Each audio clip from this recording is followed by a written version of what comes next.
What's up, everybody? I was kind of concerned we were going to have a problem here. I did some stuff with modifying some things in the stream with the settings, and was a little concerned I wouldn't be able to start in time, but I think we're good. Let's make sure that our sound and audio and our video is okay. Does everything seem right to you guys? I got a message from it that it had trouble fetching my stream information. It's like a sort of warning message I've never gotten from Streamlabs OBS, and I was concerned that it might cause a serious problem. But apparently we're all right.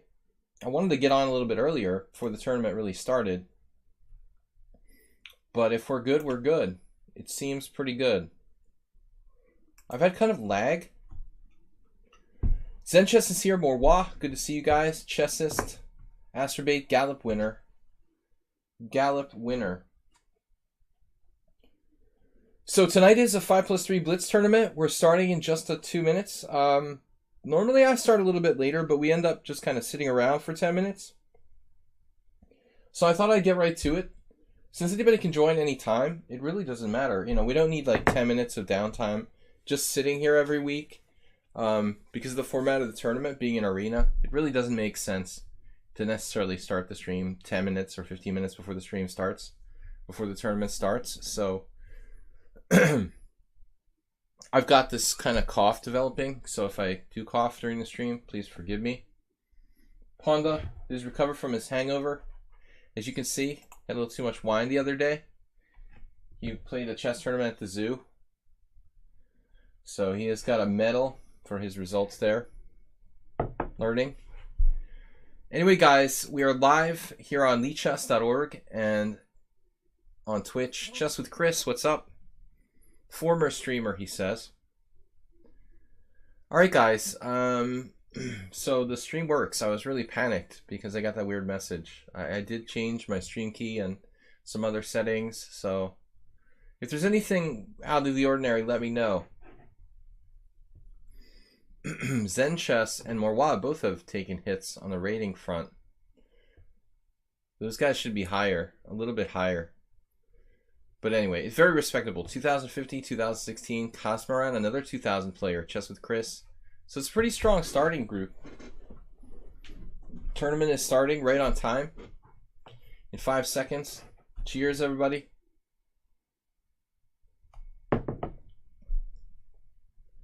There will be more people. Typically we get like 40, even 50 players. Right out the gate playing Zen Chess. I want to start solid.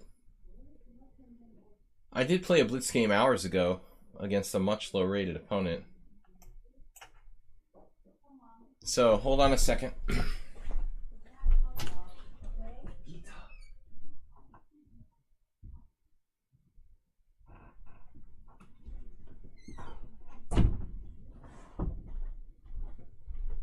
The neighbor is just getting out of control here. Alright, close Sicilian. Anyway, Zen Chess plays the Grand Prix attack with white, so he's probably happy here. Grand Prix attack anyway. It's amazing how little difference having this extra tempo really seems to matter. I also did some videos where I ended up played the black side of the Grand Prix attack reversed. It is kind of surprising how little it matters in a closed position, that extra move when you reverse the board around. I'm just going to play the old school D3. Normally I guess I do oftentimes play this. What is Bishop E7 about? Okay, I don't know, but I'm glad to see it. Bishop E7 is like a mouse slip or something.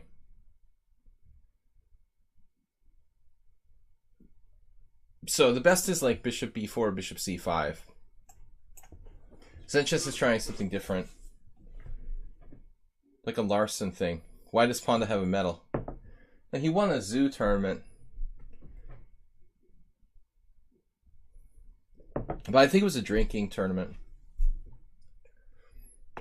I was told that the Russians bring special players by Grandmaster Oleg Romanishin, but Panda was able to overcome them. Here in Budapest, we get some foreign players sometimes in our drinking tournaments. Queen e8. So, form of a closed Sicilian. Bang. So this is all about playing bishop d8. It's basically a kind of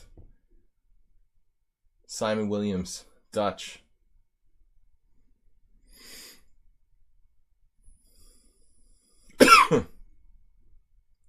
I started developing sort of asthmatic cough. Try to keep to a minimum. Alright. Knight d5, bishop d8. That will clog him up a little, but then he can take and like move the knight to e7 once the bishop goes back there. So, kind of makes you wonder. But we got to do something. I guess he could take and play knight d8. That's interesting. No, that's not his plan. Alright, so now he's really kind of threatening to take. Always take. He'll still take. He doesn't care. What does he care? Alright, whatever. We got a castle king side. I'm talking like it's like a rapid game. I'm basically annotating this like it's a rapid game.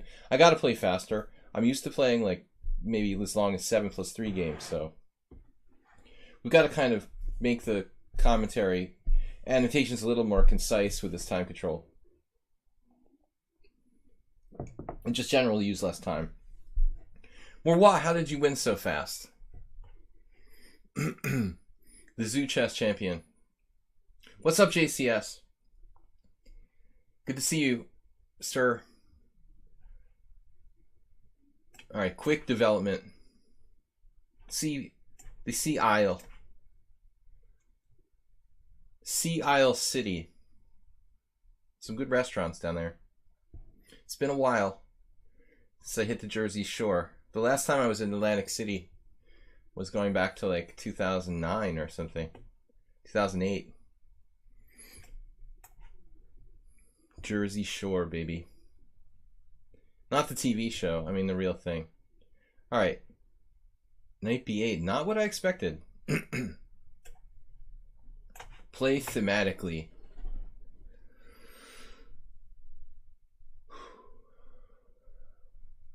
G5, just go all in.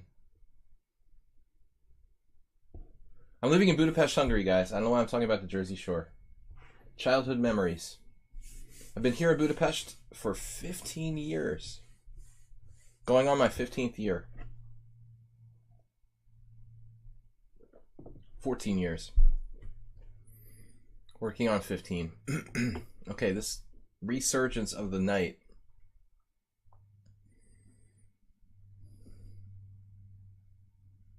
Bishop a5. It's a lot of trouble to go to play bishop a5. Is it worth the time consumed?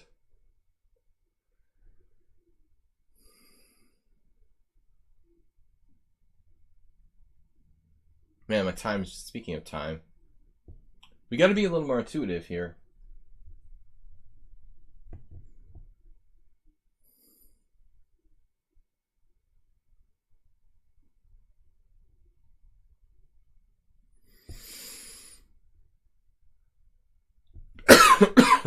I'm so sorry, guys, blasting you with this cough in the microphone. I don't know what to do about it. Nothing to do about it. Be creative. Dvoretsky taught me about tripling my rooks into English on the C file. We had a lesson where we were talking about closed English and King's Indian attack type positions. Borrowing this from Mark, we had worked on a position, not this line, but a similar line where we're able to like triple on the C file. R.I.P. Mark Dvoretsky. Black looks like chess 960, but a pretty good chess 960.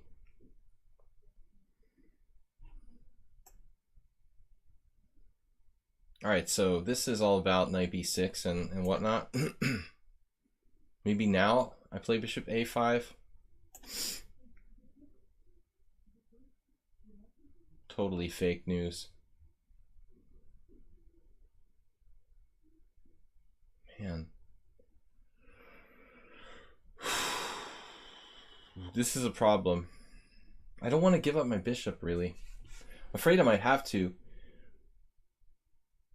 And d5 is hanging, so rook c1, knight d5. Yeah, I'm just going nowhere. I've got to do this. This sucks. I just lost my bishop here. It's not that bad. It's not that good, though. I mean, I might miss my dark squared bishop.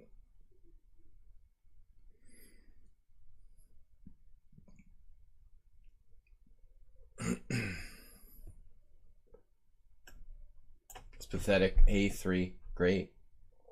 Well, really a big success for Zen Chess opening prep here. The weird closed Sicilian reversed. And I've got nothing. I didn't study with Dvoretsky for long. Just a few lessons. At one point. Not like on a long-term basis. But I remember that specifically. The C-file thing.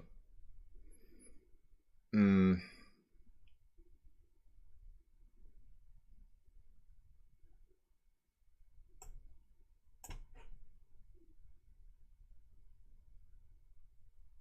just trying to find a way to like sack an exchange. The guy doesn't make any weaknesses in this position.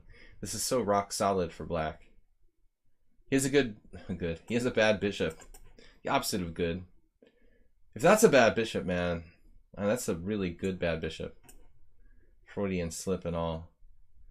It's defending the key weakness in his position at the same time. Just got a good scope.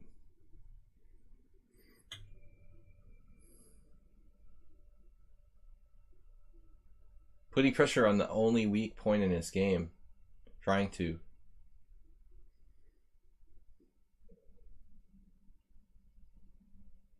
Welcome everybody to my stream. We're hosting a Blitz tournament here on lichess.org. Our Sparkle Horse Arena. Sparkle Horse Arena.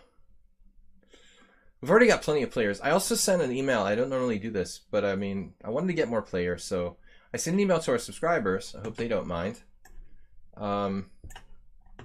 Attract a few extra heads.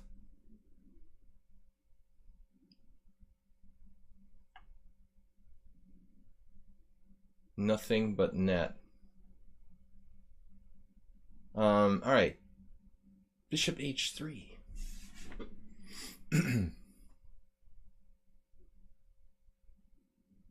His bishops are kind of funky. Fortunately, I can't really trap them or anything. Really stuck here.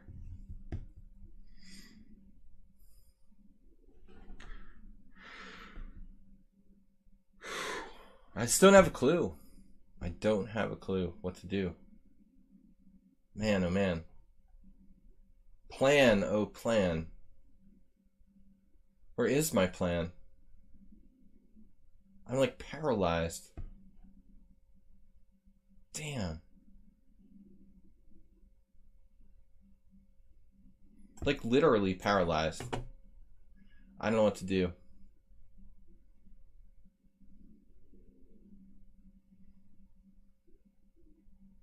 Waiting for him to hammer me.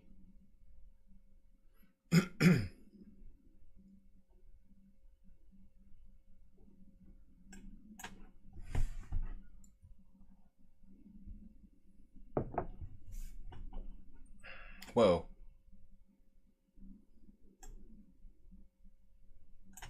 Man, we got no time.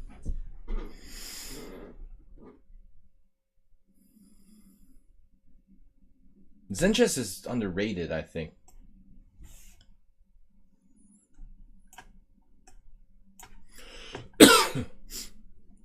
I'm not sure if this helps or makes it worse. Probably makes it worse. This is a bad move. Well, I lost a pawn. But I have some cohesion. His bishop really remains kind of bad. It was sort of stupid to drop a pawn.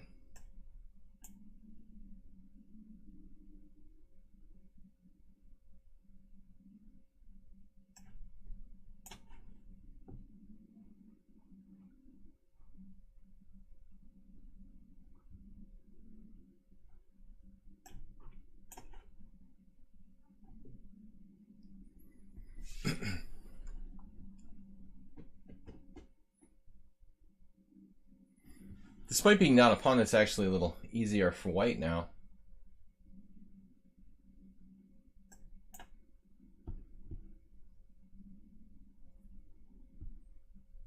Whoa. He had that.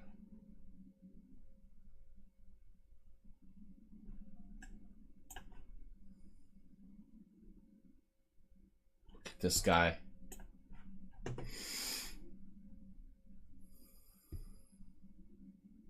Minister of Defense.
I let him hang on from this lost position, man. What a swindle.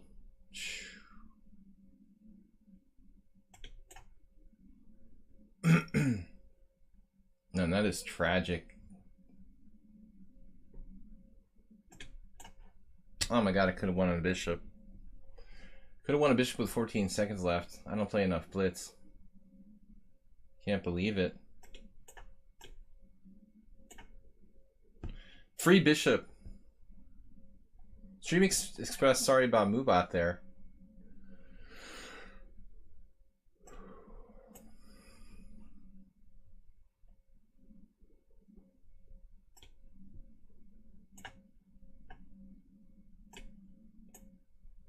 Not very hard for black to defend this.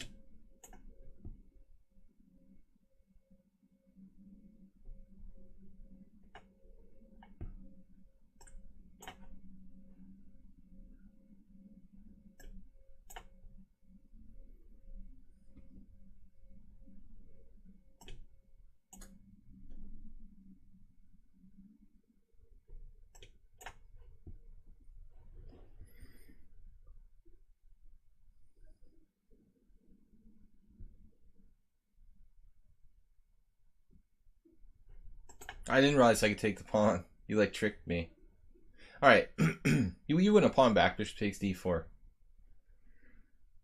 I could have won a bishop with a fork. I was winning before. Anyway, it was back and forth. Good game. Bob, long time no see. So Kazmaran out in first place. Lots of players.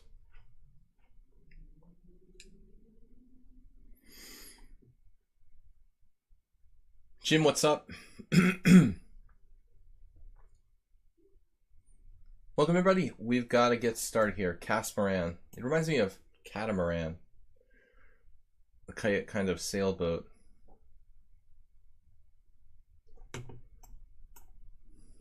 The game lasted forever. It's one of those forever games.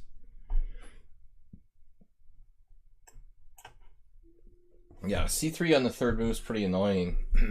I played d4, lost the game 20 years ago. Longer, 25. That's like the most aggressive. Against Edward Formanek, I am. The Ed. Ed's still around. It's a tough guy. Okay, so A3 is a line. I'm not big on closing the structure with C4 to take this way. So one of my students had the exact same game recently. See if I can play better than he did. Okay, but his opponent played bishop E3 instead of bishop B2. They're different lines.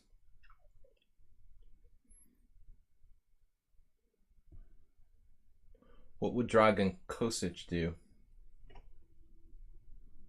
I remember my friend Dragan had a game against a Turkish player, Hasna Daraglu.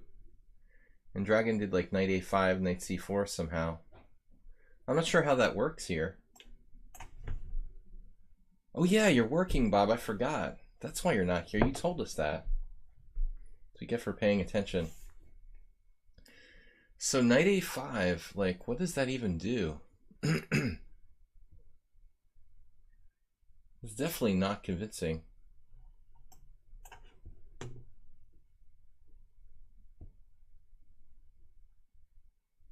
This Kasmaran guy, whoever he is, like, I don't know the black side of the advanced French very well. Okay, knight h4, bishop h4, something like f4. But knight h6 is also possible. Knight h6, h3. It's hard to get unraveled though. Play like knight g8. This concerns me. Knight h4, bishop h4, f4. And I don't know how I'm going to get out.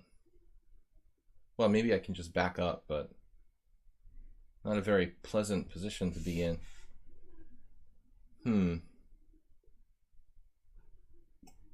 I don't know. I like White's game here. Lulu plays extremely well. Well, so does Kasmaran, who's used no time. Used. It's a new word. Maybe 97. What's this? Some sort of trap?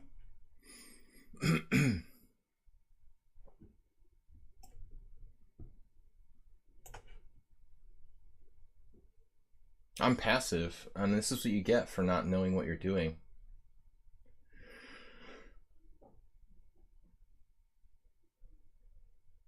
Apparently White knows what he's doing very well. Perfectly.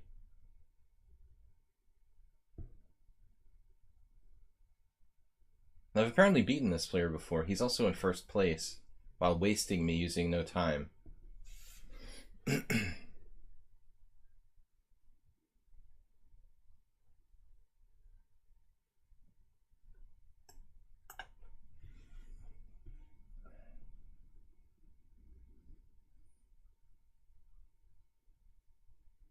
I'm honestly kind of intimidated now. He's played like perfectly using no time. White's clearly better. I shouldn't play something I don't know. Mr. Coffee.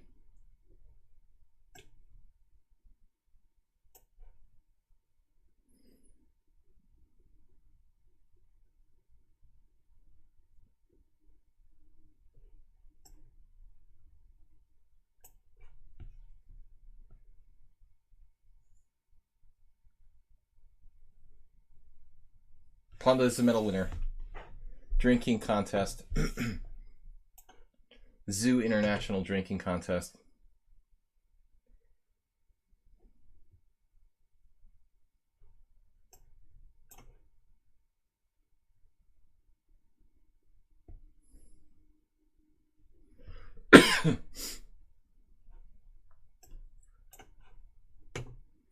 We're a little short of space here, but I'll take it.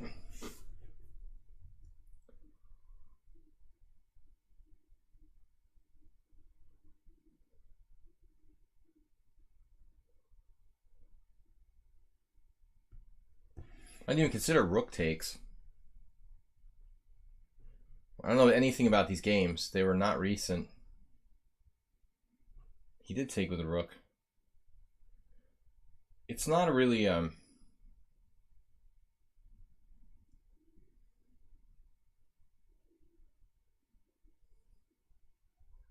can never be a mistake.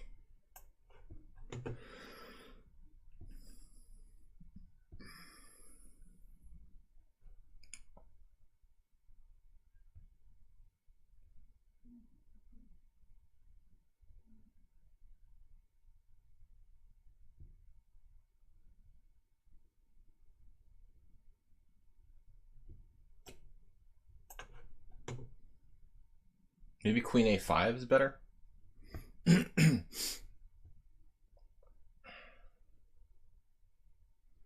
he's strong and fast, which is kind of disturbing.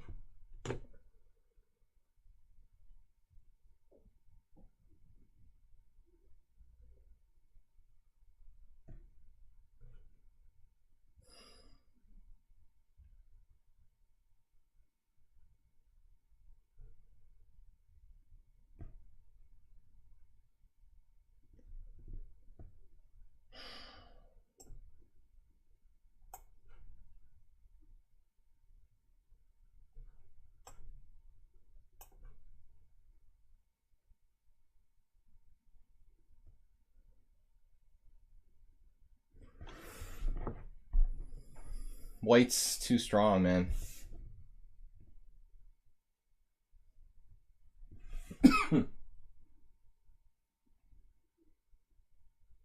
You can't be sure it's first place, Steam Express. How can you tell? It's not necessarily first, right?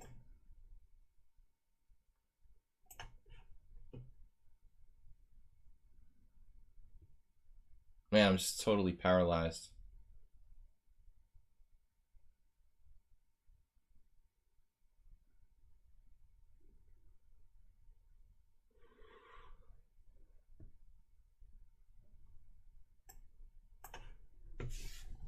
I don't like my chances here.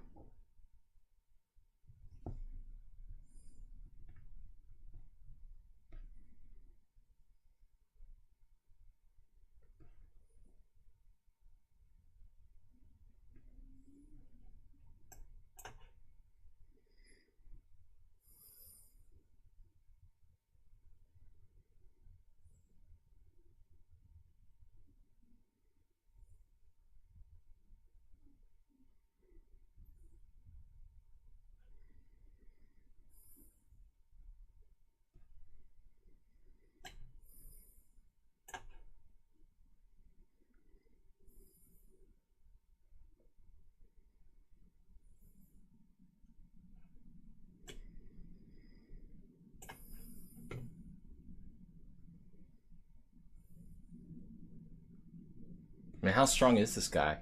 He's already in first place. He won like 2. He's using no time against me to just crush me like a dog. Might as well just resign now. I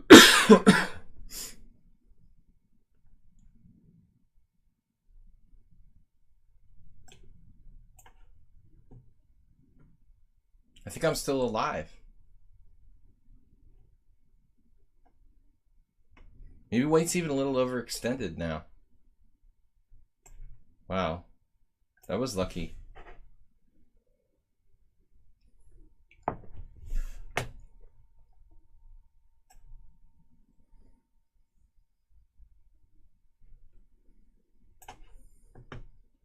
Still not over.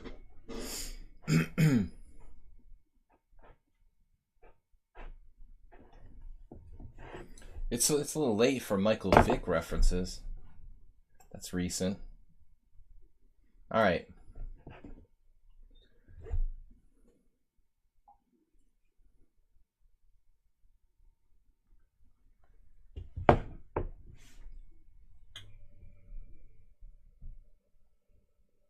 No, he's strong. He had me completely bottled up. Plays a bit too fast, but extremely strong. Well, the outdated references, yeah. They weed out the people who jump on the bandwagon. Gotta be around for a while. All right. But we're way behind the leaders now. I got just 2 points.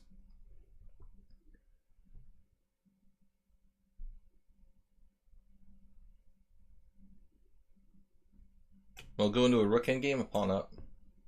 I'll take it.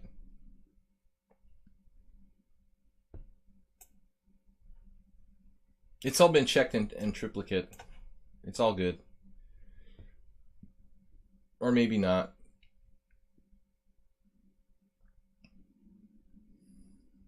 I think it's good. Bang, bang. No, bang, bang, bang. Bang, bang, bang, bang. I think it should be good. Which pawn do we go after first? Rook, ace. All right, we don't have time. Man. Must be a good bullet player. He should be like 2600 bullet.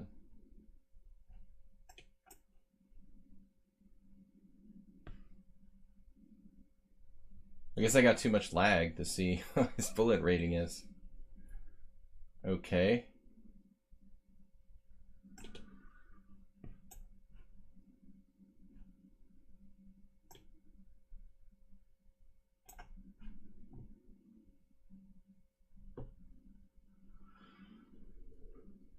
I wouldn't want to play this guy, you know, straight up without increment for rating points.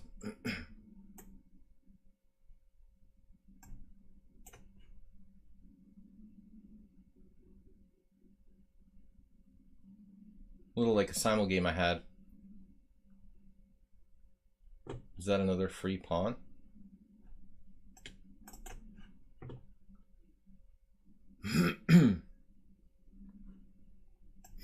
After you.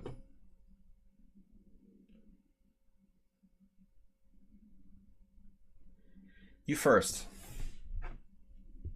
Right, okay.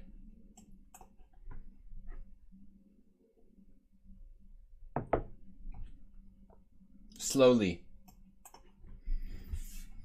Systematic.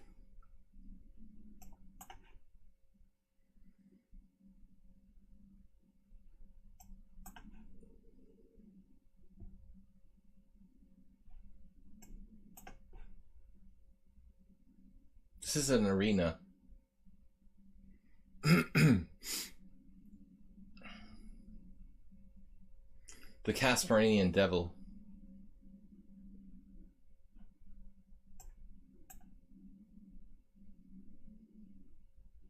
Check.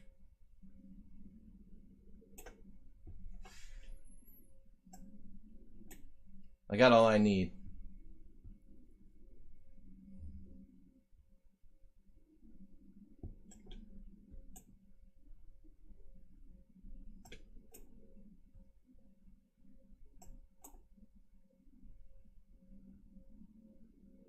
Was the proverbial playing too fast? You had too many energy drinks? He's also kind of good at predicting these sort of pre-move moves. Like rook there, he knew I was going to push my pawn, so he like did it in advance. Like a bullet pre-move. His rating is really not that high, around 2000. But competent. I was out of my element in the opening though. I mean, I make no excuses. I don't know what I'm doing properly on the black side of the advanced variation. I think you got to be really kind of expert to play that. But I'm not sure why he's not resigning, because this is hurting us both. Playing this out, you're just wasting our time, Kazmaran. You're wasting our time, dude.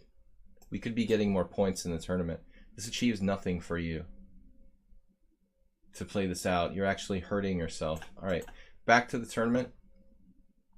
2 extremely long games for me to get to 4 points.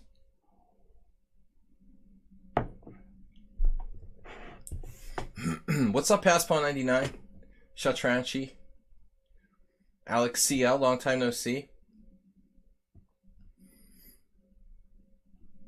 No, that's the example of a player who's like super fast and good, but he's like horrible at playing with increment or something. he doesn't allow for the increment, so he just like rushes too much and plays for time, but starts making bad moves because he's just trying to flag me. That's what I would say, JCS. No ability to like adjust to increment time control. Man, another Rasalima. I don't play the Sveshnikov. I don't, you don't have to be afraid of that. Everybody plays this. You bet he plays the French with black. Could be.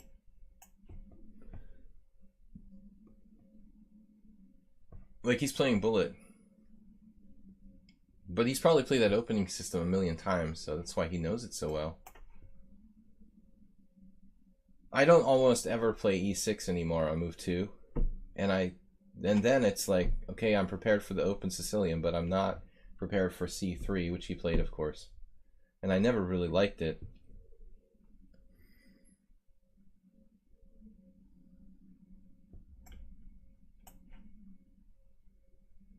Shatransky, have dinner. That's a good thing about the arena. We can, just leave and come back. Chessist in first place. Kazmaran, 10-year-old. Marat, Deuce Deuce Deuce, Uber Driver. All basically familiar names. Well, this is still a book. I've had this position a number of times. Actually, I played it with white against Alexander Strapunsky and lost. Like one of my only Rasalimos with white. That was a good 20. That was a good 18 years ago or something. So d3 is like modest, but it stops bishop h6, which is one of my ideas there. Probably like my move against Strapunsky. I don't remember.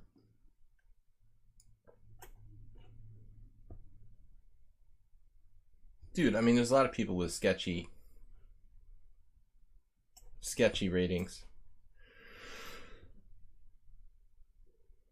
But this is weird. I definitely recognize the Deuce Deuce Deuce handle, but he's Deuce Deuce Deuce 1. I mean, maybe there's more than one Deuce Deuce Deuce. He's 2000, actually. It looks like me playing against Strapunsky. What did Alex do, though?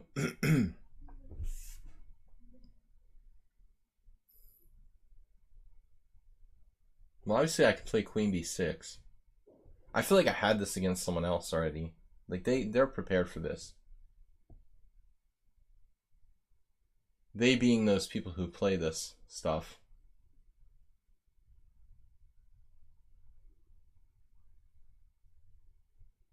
I feel like, if not the same player, I had the exact same game against someone else. Again, I'm black and I'm worse out of the opening. What did I do wrong here? Does Queen B6 just make it worse? It just makes it worse. I'm playing right into his hands. Can't stop myself. We could try nothing. This sucks. I'll have to play like e5 at some point to stop d4, which is totally artificial. Knight d2. Wow. Poisonous pawns. Queen b2, knight c4, queen c3. All right, I'm taking.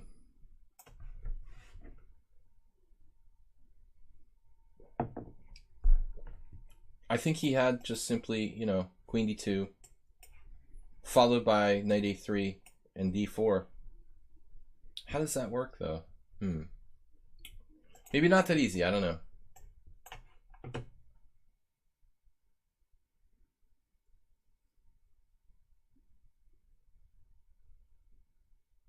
I mean, I'm slightly uneasy about him having a rook on the 7th rank.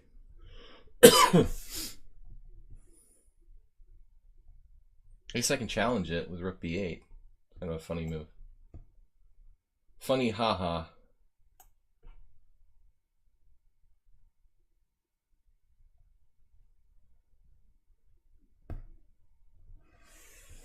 Everybody's a cheater. Has anyone here ever used a steam room? Bob, you should come to Budapest. Right across the street is the city park. And across the city park, there is like the most famous mineral bath in Budapest, the Széchenyi Fürdő. And they have awesome like pools, steam baths, every kind of like mineral bath and stuff like that. It's pretty cool, man. I need it right now. If you hear me coughing, this asthmatic cough I have, it would be like the perfect thing to do for me right now. Actually, is to go to the Széchenyi Fürdő, and yeah, it's not cheap. Like I don't know exactly what the price is. Like probably the equivalent of like $15 or something, but it's you know, compared to paying for like a spa or something, it's not much.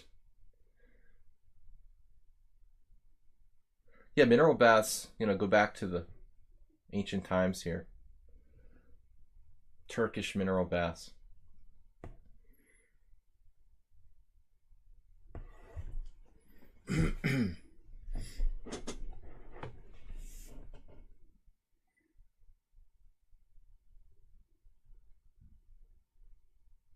Well, I mean, this actually crossed my mind for like a second, but I just don't think that can work. Wow. There's some pretty cool line here. Rook b7, queen c6, rook b8, rook b1. That's really messed up.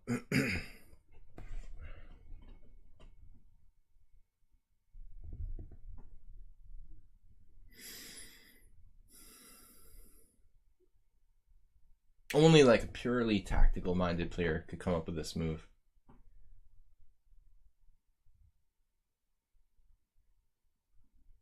So everything's based on queen c8 mate.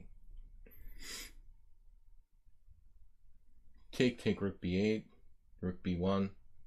I could castle. I could just play like rook d8.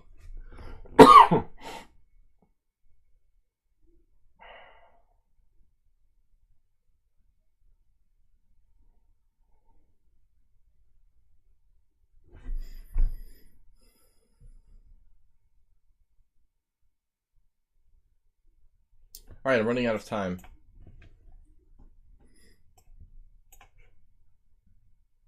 Rook d8, rook b7, clearly.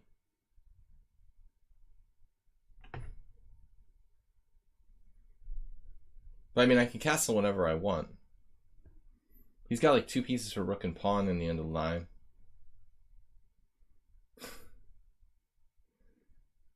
Where do these people come up with this stuff? Big money.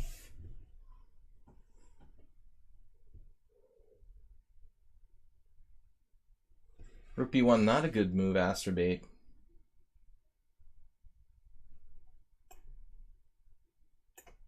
Take my money.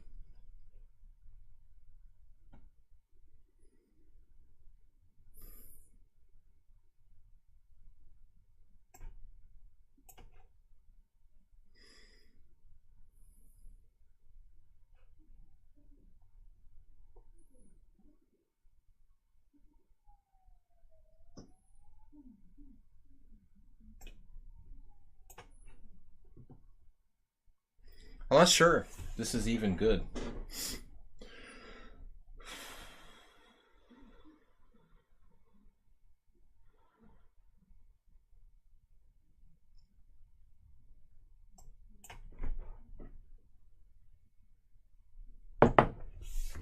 I don't know why I've never played this player, yet I know his handle.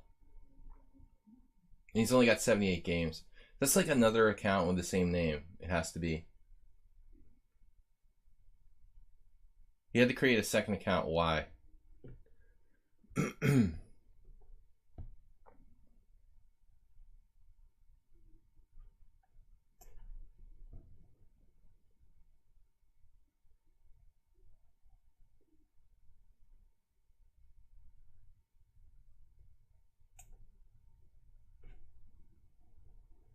definitely got his mind on back rank mate.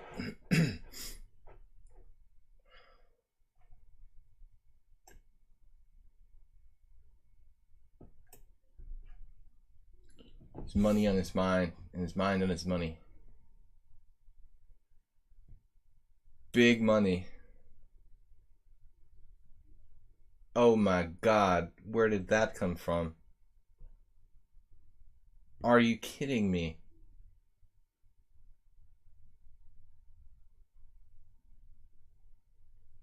Check this guy out.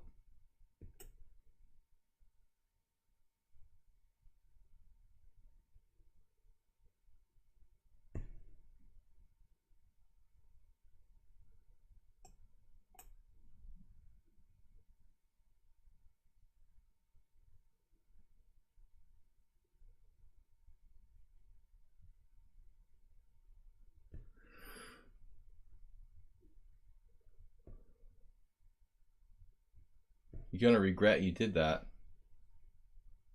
Maybe not.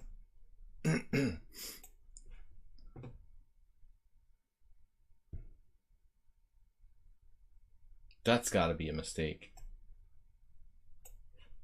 I mean, still okay, but I still don't like those moves. I don't like that trade.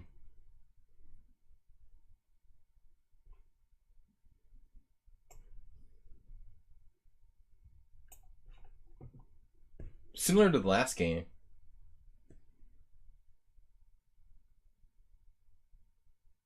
Basically winning position, but he doesn't close the deal. Chess is just hard, guys. That's why I pawned to join the drinking club. And White is like almost lost now. Maybe just lost, period. His queen is on the wrong side of the fence.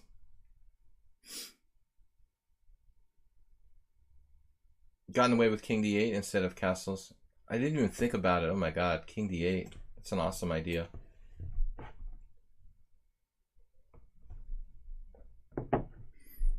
Separation of powers. Total just robbery. I've been doing a lot of that lately. My second lost position in a row. How do I finish this? Actually.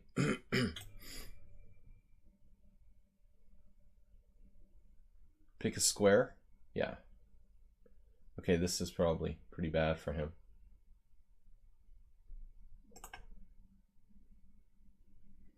Alms in first place. And who's Bappy from India? Linjinkain. I've really got to stop this cough. I have to start taking I have some NyQuil here, but I'm not even sick.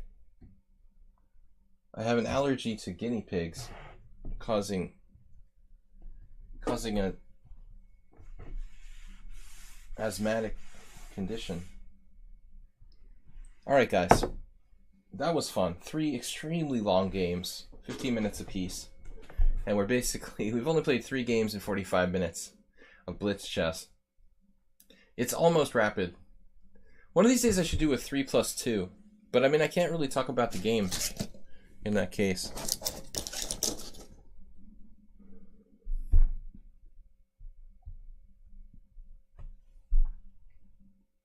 Hey, thanks, Hoof the Conductor.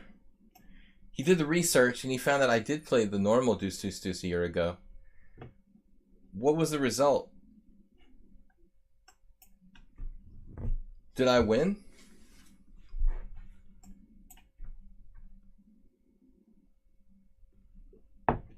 I mean, there's always a chance. If that is something, what is Deuce Deuce Deuce? Is it like a thing? Is it a meme? Is it a thing?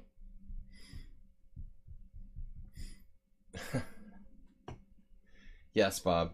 Hikaru comments on 1-0. Of course, if you want to call it that. But what's the point when a game is that garbage, like, to comment on it, you know? I mean, maybe... whatever. Yeah, no, I mean, you're right. The point is, Bob's point is that I could do probably some meaningful commentary at 3+2. Anyway, the tournament is more for fun. Deuce is Latin for God. I was just questioning if there was like a character or a meme or anything like, you know, what Is there a chance deuce deuce deuce is someone else? You know, is it just something that's known? A known name of something from somewhere, and that people, like more than one person, would create the same name, basically? Or is that the same player? I won 2 full pieces up. He had some Nazi surprises for me in this game, man. That incredible idea of going all in with like Queen A4 was not on the menu, man. I didn't want any part in that. And then he continued with Knight B3. He has a draw for the asking, but he obviously, you know, is justified to play for a win. Deuce Deuce Moose is a Gregorian chant. Bob knows everything.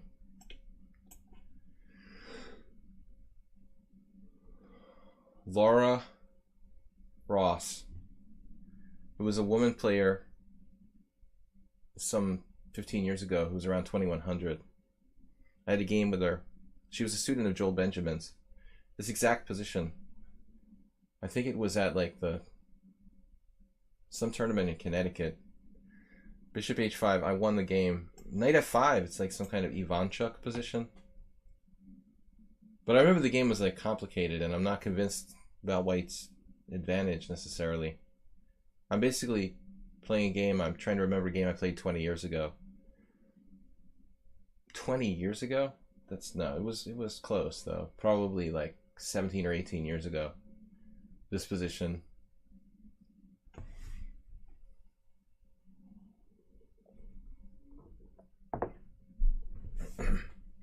Bob is definitely close to Kramer. Welcome everybody to our stream. We're hosting a Blitz tournament here on lichess and Twitch. How's the stream on Twitch? My Twitch is like hanging. I guess sometimes you have to reconnect over there. Rook E8 looks like probably the right move. Now, I didn't remember pre-knight F5 what I was expecting, but that looks like the right idea.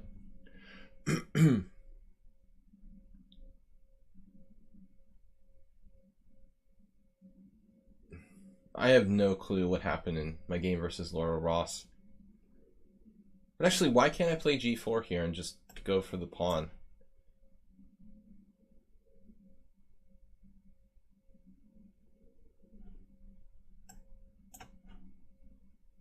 No, Laura must have done something different. I don't remember just like winning her D pawn. But I do remember that it was in Chess Informator in the old days. It was around 2001 when I played this game with Laura Ross. This variation was actually annotated in a Chess Informant analyzed game. It's a very rare position. Bishop F4, Bishop G4, H3, Bishop H5, Knight F5 without a lot of games, you know. At that time, 17 or 18 years ago. Bishop F4 is not that great because I think that Black has good chances to draw. I played it against Yuri Barashek, some other people. I've never lost with this move. But it has a tendency to allow draws, which is the major problem. I played against Kala Gabor, Hungarian Grandmaster too, and he drew me too. But I was slightly better against Kala. I think he did something wrong and I didn't exploit it. That wasn't so long ago, maybe like 6 years ago. Alright, maybe even less. The game with Kala might have been like 4 or 5 years ago. Time goes so fast. But basically Alm's just lost to central pawn, and I don't know if he has any realistic compensation for it. Okay, now he does have knight d4 there, but what's he going to do, lose the exchange? No, take knight d4. That's a serious problem. I can't give him that knight to d4. So this is going to mean that I leave the queens on, and not so easy for white, actually. I think he has some counterplay here. The bishop on d5 is extremely powerful, potent. It has a lot of testosterone. This is best. I'm gonna just play e4. I'm used to losing this pawn anyway. Typically in these variations. I have bishop f7 check. That's not going to work. I need to keep this guy. Rampaging rook if bishop takes b2. Yeah, Kale Gabor is a well-known Hungarian trainer. So we had the team championship game a few years ago in this line, and my only recollection was that after the game I checked and he did something technically wrong, and like I should have had a sizable advantage, but instead I just let him draw.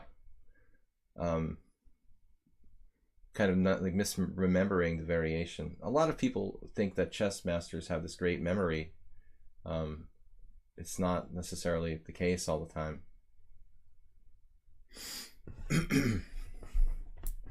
Humtun. I'm pretty good. I've got a kind of annoying cough that's disrupting my speaking on the stream sometimes. Other than that, I'm doing good. We could go to technical university. Bishop takes c6.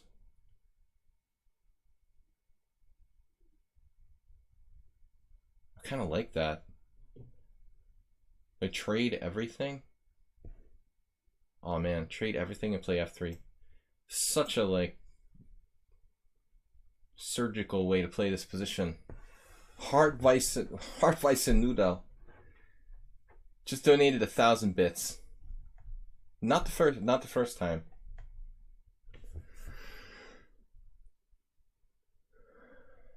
Noodle with a big donation of 1,000 bits. Thank you. It's only Tuesday and we've got a green donation of 1,000 bits from Hart, Weiss, and Noodle. I don't even speak German, but I'm happy that he has given to the stream.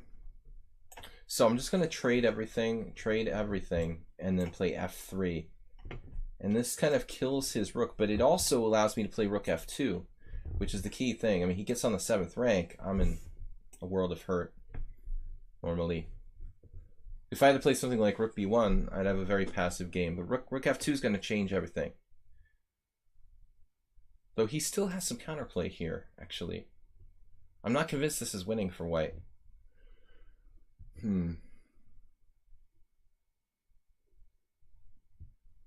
Could get really crazy.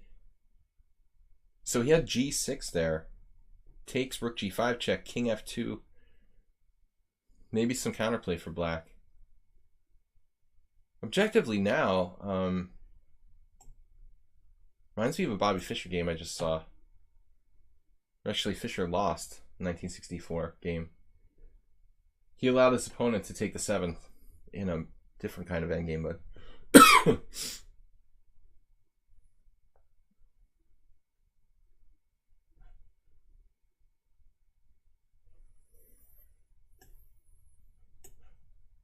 everybody's bringing their king to the center. But Alms is a little better with the king, I mean. Look at that king. Monster king.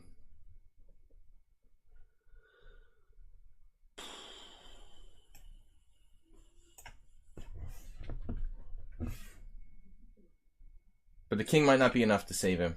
Active king's not enough. You need more.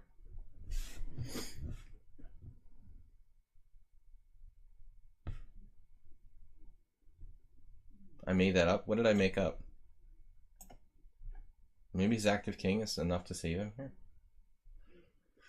Better not be.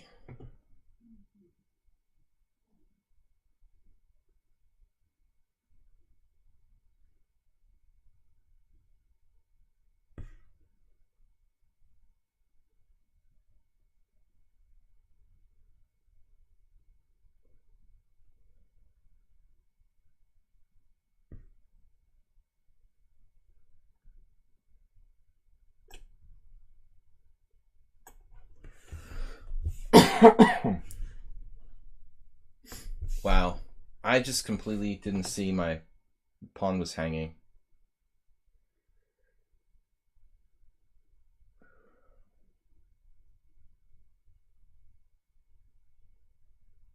That's pretty bad. All right. It's not over yet.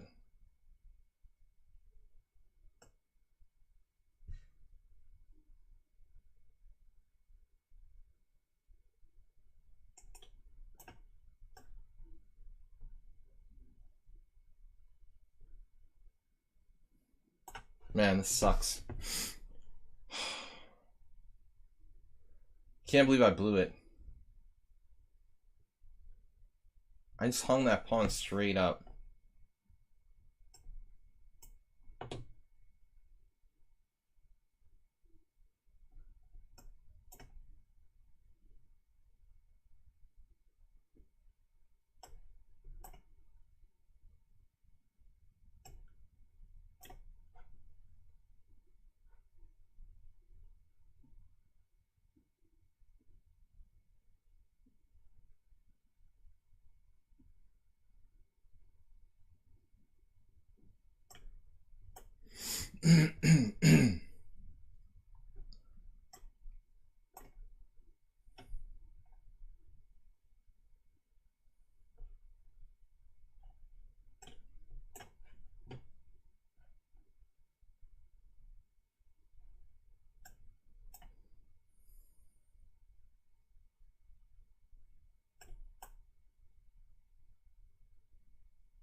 This is a really messed up position.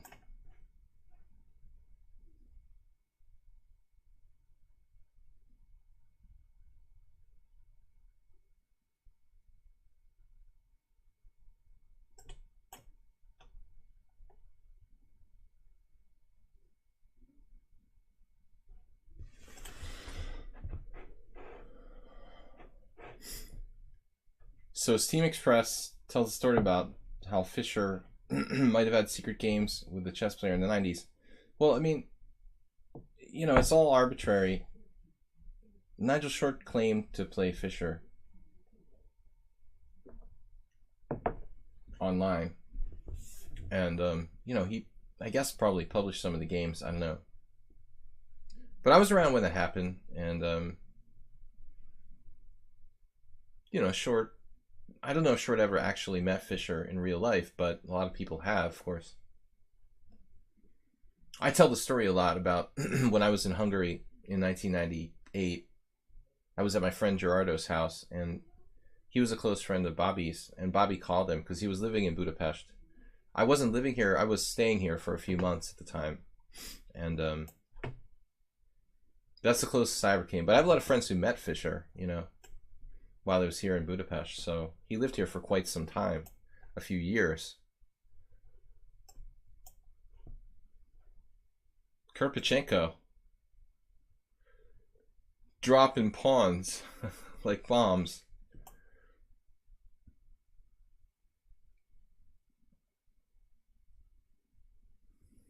I don't know. I always tell the story how he called my friend's house and asked him to help arrange a match in Iraq with Saddam Hussein, through Saddam Hussein. It was ridiculous, you know. You call your friend and ask them to do something like that. Like, anybody knows how to set up a match. I'll just contact Saddam Hussein. You know, that's a normal thing to ask. I'm just going to hang on to this pawn here on e5.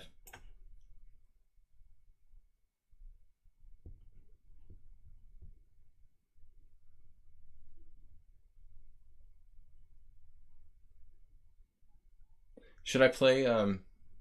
f4, f6. 4, f6, e4, giving the pawn back. What would Bronstein do? This is Black's idea here, I think. f6, gambit style. If I could break his center, it would be good. I don't know, it feels like Black almost has something here. You know, this is not that bad. Maybe I'm hallucinating. I can play like queen h5 check. Kirpichenko needs to slow down. I mean, again, bishop f5 is not bad, but I don't think it's as powerful as f6. He's going to castle long. This guy is seriously aggressive. Queen b4 check also. This is the kind of player who could take you out. Regardless of what your rating is, he's so brutal and direct. Man, I'm gonna drop that pawn.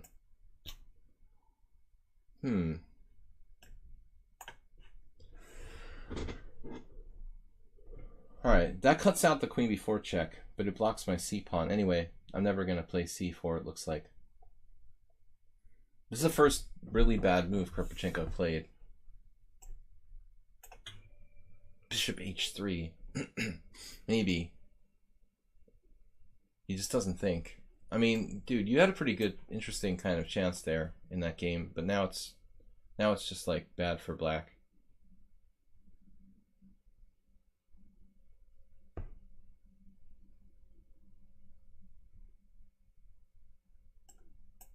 I mean, he's down a pawn with his king out in the open. I don't think that's good. It's also bad to trade the white square bishop. George W. Bush was able to reach Hussein. He set up a match. It's a little later. Yeah,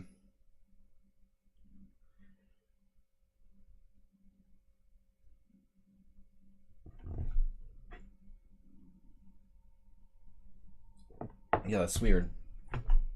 Bush was still president then. Right. All right, so f6, bishop e3.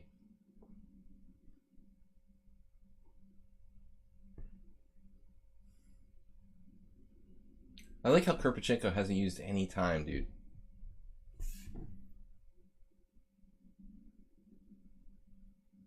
Gotta slow down, Holmes. Use your time. The time is there for a reason. I joke sometimes about the Egyptian school of time management. Actually, I can't take because he has rook e8 winning a piece. Look how close he is. Like, one mistake and the guy's going to kill me. So I literally have to sack a pawn here. Just go whole hog. Oh, I mean, at least temporarily sack a pawn. Imagine how good Karpachenko could be if he actually took his time. You got 5 minutes. I mean, you know, unless you're, even if you're a computer, you should take your time. You know, even an engine plays better if you give it time. People play better if you give them more time. There's no prize for playing like instant moves. You can't take it with you. He's talented. He should just use his time. Oh no. Want to play for mate. B4. This is kind of a weird move. A total cheapo. Play A5, dude. Oh, he didn't play A5.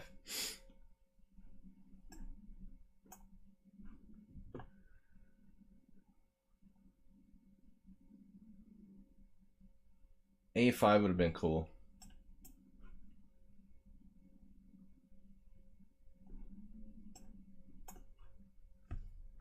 Massage. It's massage time, Bob. If I wasn't up a pawn, this probably wouldn't be winning, but I think that extra pawn should make the difference.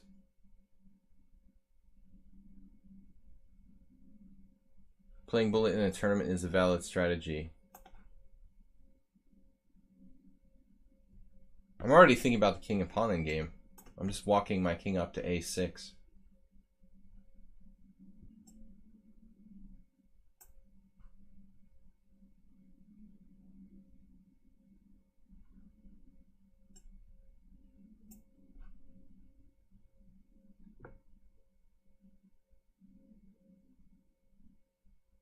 Just up here.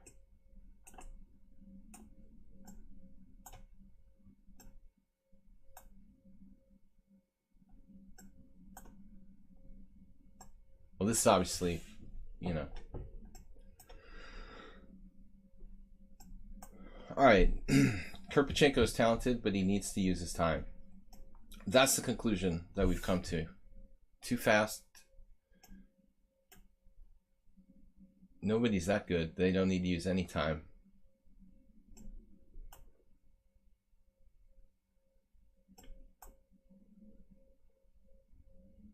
Now he's not letting me in. Now he's getting stubborn.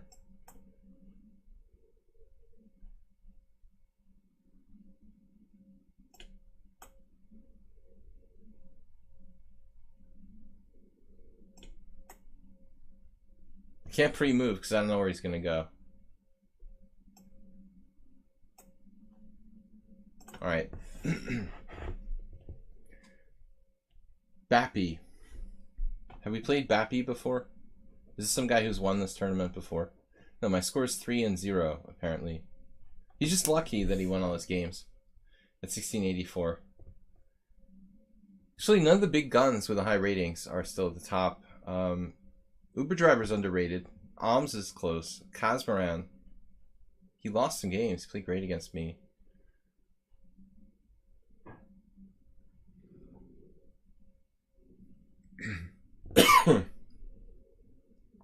Okay, guys, 51 minutes left. Thanks, everybody, for joining me for the tournament. Tomorrow is Weird Wednesday. I'm going to be back in the morning, like around 10 a.m. European time. And we play fun openings, like stuff I wouldn't normally play. The King's Gambit, the Budapest Gambits, more dubious stuff. It's just fun. If you guys want to join me tomorrow. Hartweiss and Nudel donated 1,000 bits today. Jim, was it today you donated 100 bits? Was today Tuesday? The Halloween Gambit. I mean, Halloween Gambit is really like, it has a funny name, but I feel like it's almost like a kind of correct variation of the Vienna game. Yeah, it's fun though. We never had a Halloween Gambit, I don't think, on the stream.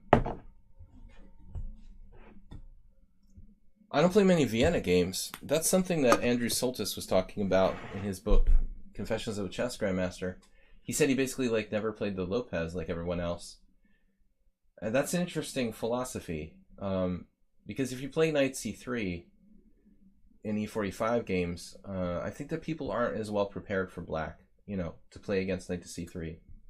So even though maybe Knight C3 is not as good a move as Knight F3, when you play the Vienna game, you have the added advantage that people don't study it as much, so it's practically better.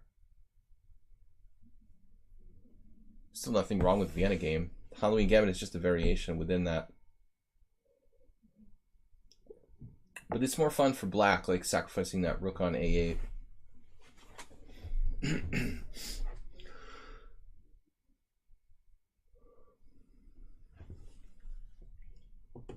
Jim said, that's for tomorrow, that I won't be here. Thank you, sir. So we had donations from Asterbait, Jim, Hartweiss, and Nudel today. Thanks, guys, for subscribing to my stream, making it possible. Ponda here, congratulations. He won a chess and drinking tournament. I've done chess and poker. I never did chess and drinking. I just do drinking or chess. I never did them like mixed events like Ponda does. Chess, drinking.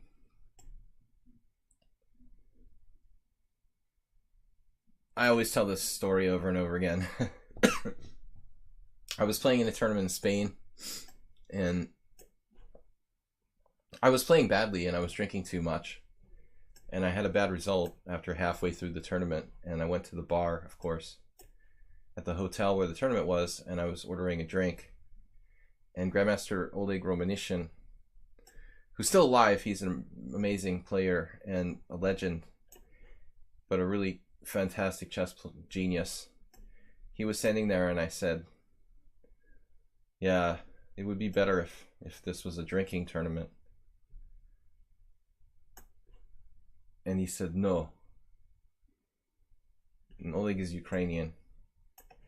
He said, the Russians will bring special players. You have a better chance in the chess tournament. Alright, here's the thing. This is an old variation of the old, like it was popular 20 years ago. Variation of the Closed Sicilian. There was a book like Beating the Anti-Sicilians, I think, that by Joe Gallagher, that dealt with this. Basically, white plays e5 next move, and then some sort of pawn sacrifice. There's a lot of theory on this, and I remember maybe like rook b8 is standard. But am I messing this up? Maybe he's supposed to play e5 right away. Yeah, I guess it's e5 right away, actually. Maybe bishop f2 is like a safer move. Okay. That must be what it is. It's not actually the main line. This is like a Spassky move, essentially.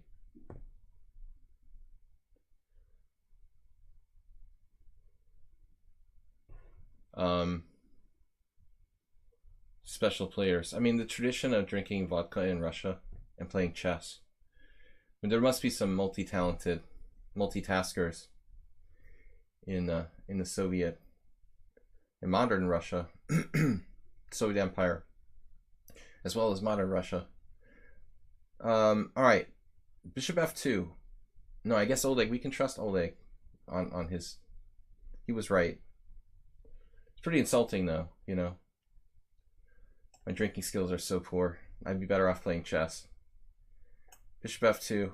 He hurt my feelings. Don't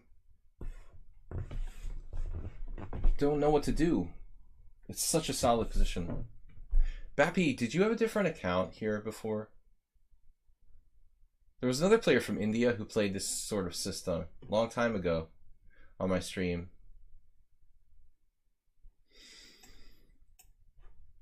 Has anybody been around on my stream here long enough to remember that? There was, the guy was more like 1900-ish rather than 1684. And he definitely played stuff like this. Maybe Bappy has multiple accounts.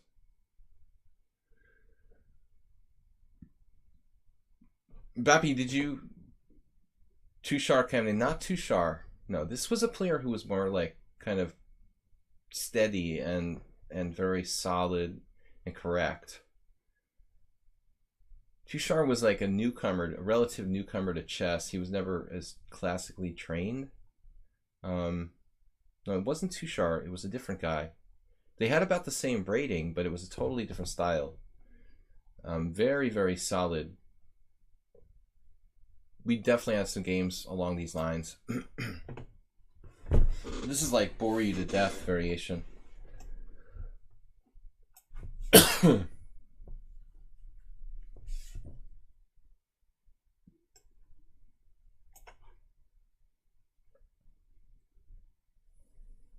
He's 3 minutes ahead of me on the clock. I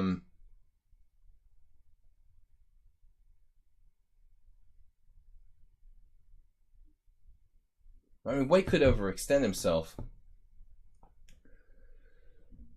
I can't remember the name now. They played on my stream kind of regularly for a while and then disappeared. But it would very possibly be the same guy.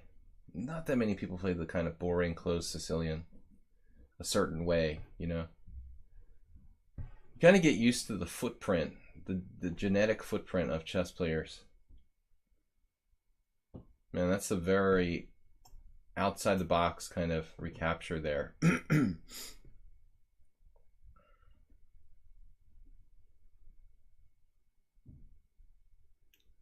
But you know, this kind of player doesn't want to make it messy.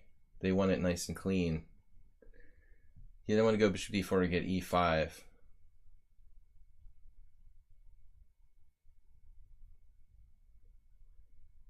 This reminds me of the Vietnamese. One of the Vietnamese top players, Nguyen Ngoc Trong Son, and who I played numerous times. I remember watching him like waste somebody with black, just in this type of position. He sliced them up. Just kind of hanging back, and then White gets a little overextended.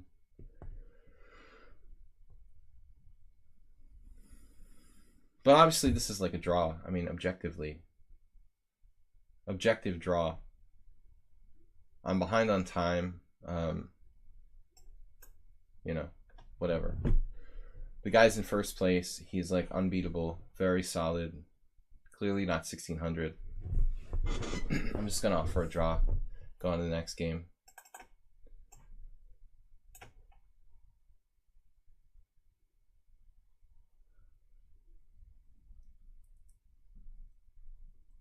This is boring and I have no time.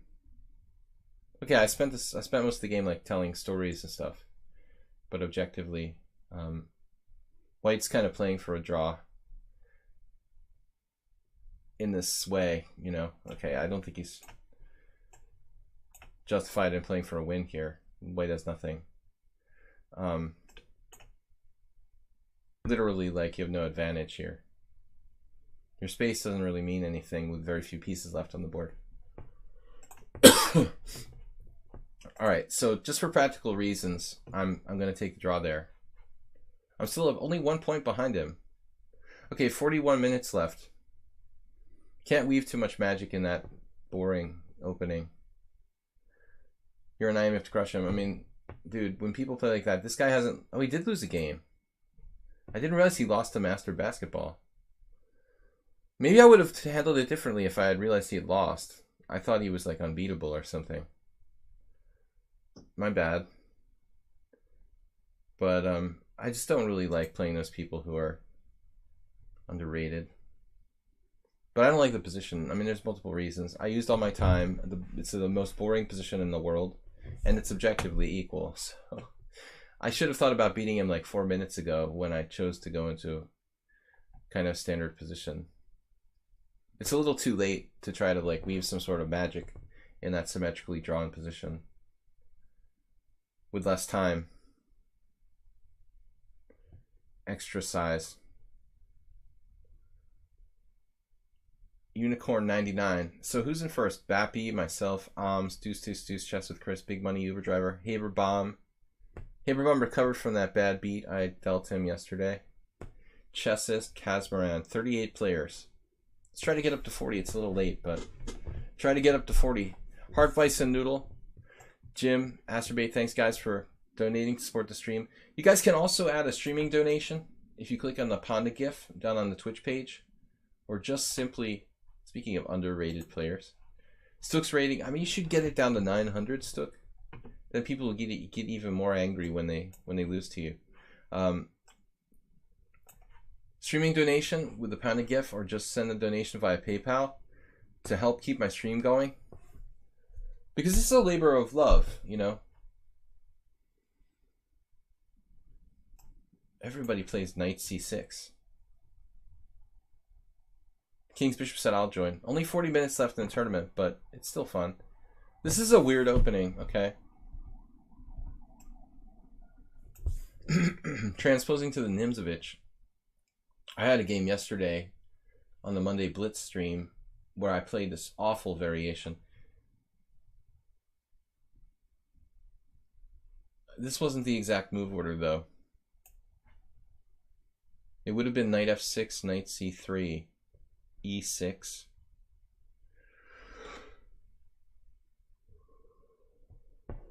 This is not correct. This is a flop. The D-pawn in 2 moves by Stook. It's amazing how not terribly horrible that is, you know. To actually lose a full-blooded tempo. That's pretty over the top.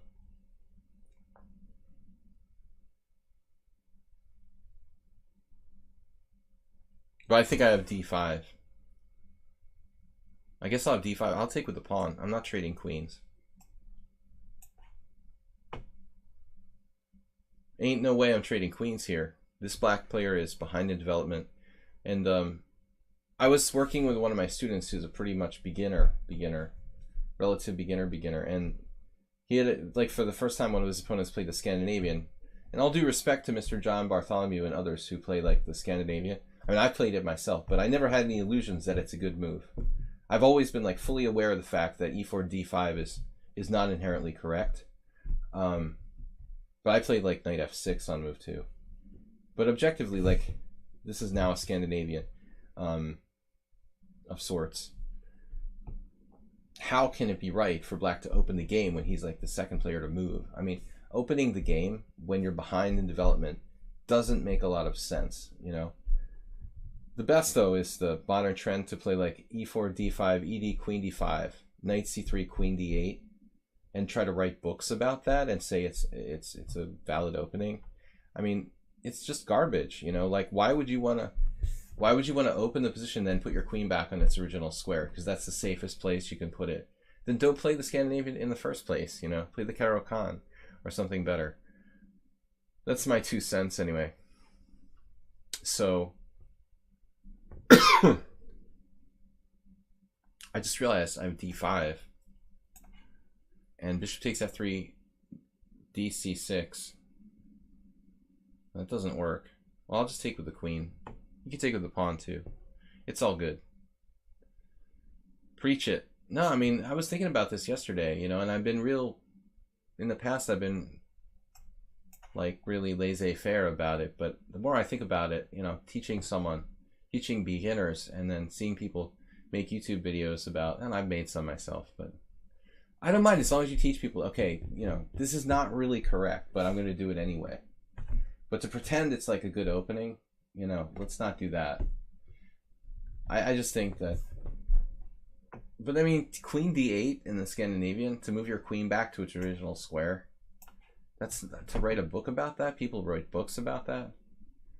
I mean, that's just garbage for black. Now we're just up a piece, so Stook, I don't know what happened. Sometimes he's very tough. He just dropped a piece here. Well, Scandinavian giving white the illusion that it's a bad opening. T-Dark has kind of a psychological point.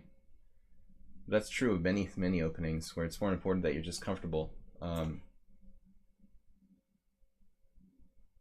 But all the people that go to Chessable, who are like 1100 and start playing the Scandinavian, I mean, I think they're learning chess the hard way. It would be better to play something a little more correct at that level, you know.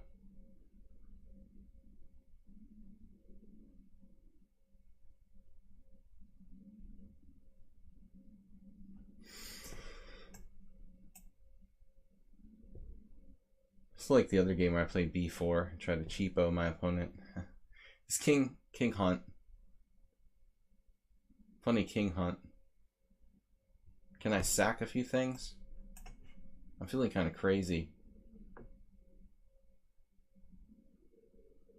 You need to get him out there and trap him out there. Ah. He's not buying it. He's getting away though. Stook. Now we're going to be here all day. Thank God this isn't the last game. I'd hate to like not win the tournament because this guy won't resign.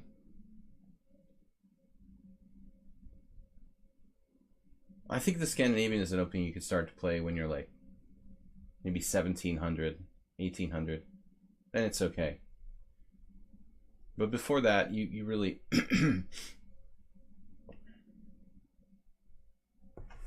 I mean, it's like recommending the Aliekin's defense. You got to know how to play before you can break the rules, essentially. I had this another beginner student a while back, not recently, who was insistent on Chessable and John Bartholomew and the Scandinavian. But I mean, it's just not good for a guy who's like 1100. I mean, he just needs to learn how to really play chess first. Then we can violate fundamental principles. But a lot of people think that the Scandinavian is like a mainstream opening, but it's really kind of marginal.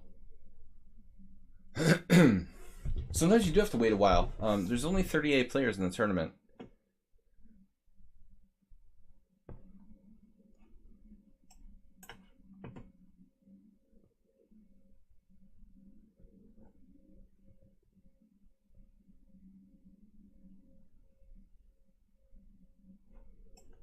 Never gonna mate him.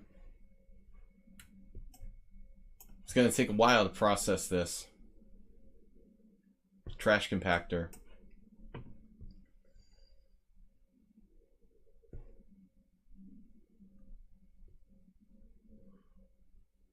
Guys, we're back tomorrow, Wednesday, with Weird Wednesday, Unusual Openings. That's for fun. So the Scandinavian is even too mainstream. I'm going to be playing Rapid and Blitz tomorrow, 10 a.m. European time. And then Thursday is our subscriber stream, which isn't usually a lot of viewers, but we do some really concrete analysis, and I think it's very constructive. Probably my most really worthwhile stream, oddly, has the fewest views.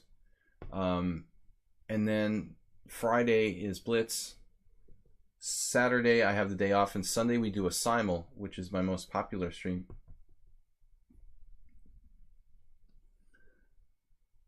Right, excellented. Well, if you're a teacher, you know, and you're limited in what you know, you got to teach what you know. You know, that's fair enough. But if you're more versatile like me, you know, I played many different openings. I would feel kind of bad, like encouraging beginners to play the Scandinavian, because you're just behind the 8-ball right out of the... Look at that good prophylactic move, h6. You're right behind the 8-ball to begin with. I had to quit playing the Scandinavian. It's just not good enough for black. 20 years ago, you could get away with it. And I've told this story too. At the European Poker Tour in Prague a couple years ago, I saw this guy, Konstantin Maslak, who was probably one of the best like Scandinavian with knight f6 players I know. And I said to him, hey, are you still playing the Scandinavian? And we just totally concurred, like, you can't play the Scandinavian with knight f6 anymore. And I've actually read that somewhere else. I think Jacob Agard, if I want to say it correctly in Danish, I saw him quoted as saying the exact same thing. Like, the Scandinavian with knight f6 is just not even playable for black. But I don't think that queen takes d5 is that much better. I think it's just a kind of inferior opening. Anyway, Nimzo, on the other hand, very good for both sides. So what are we going to do? Uber Driver, this guy's really tough. The only chance of beating him is on time. And I've been playing kind of slow tonight. I'm a point ahead of Bappy, who might have taken a little time off. Weird Wednesdays, you need to start and finish with the DI. Cut off the text. Uh-oh, Uber Driver plays the same-ish variation now. That's cool with me.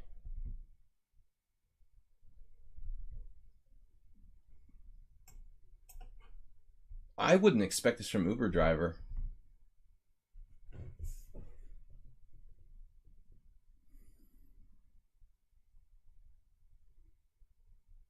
Mainline, same-ish. But sometimes I screw up my move orders. Not for beginners. Well, actually, I had another student today ask me an interesting question. Basically, he's playing e4 with white, and he asked me, he's playing like a quiet Gioco Pianissimo, solid type of setup. And he asked me, hey, should I try the Evans Gambit? And the first thing I wanted to say was that, hey, no, that's a bad idea. It's too sharp. But actually, when I thought about it for a while, I decided to say, yeah, actually, it's not a bad idea. Because the Evans Gambit is, you know, it's not correct in a different way. I mean, at the highest level, the Evans Gambit is, like, technically not correct because what black has developed plans to kind of refute it and equalize, or even better. But I mean, it's a different story, you know, than the Scandinavian. I think the Evans Gambit is pretty reasonable. You play for the initiative like Morphe, and that's going to be effective to a time, you know, for a time. Very effective for a time. It'll also teach you to play tactically and calculate. So I was like, no, I think that's okay. I would recommend, say, the Evans Gambit for beginners way before I would say, like, hey, play the Scandinavian. I don't think the King's Gambit would be a good idea. It's just too irrational and crazy, you know. If I was taking classes from an IM, the openings would be least my concern. Well, you're right. Excellent. But a lot of people are at all levels are like, you know, they love studying openings. Okay, bishop e3. Not a very common move, actually. I guess I could play just d6 here.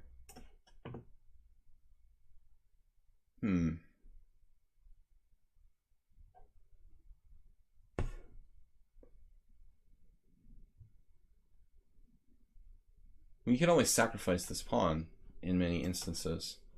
Knight d6.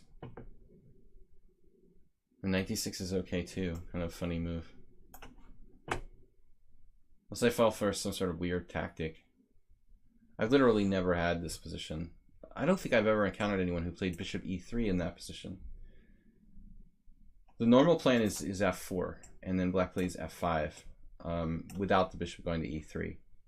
And I had that against a friend of mine. Well, he's a Facebook friend from Romania. We had an interesting game a couple years ago in this kind of main line with f4, f5. There was a famous game that Yusupov played with the white pieces. Bishop e3, though, caught me out. I don't know that. And I rarely play knight d6, but this position seems like it's reasonable. I'm playing knight a5 with a triple attack on c4 if he tries to play queen a4.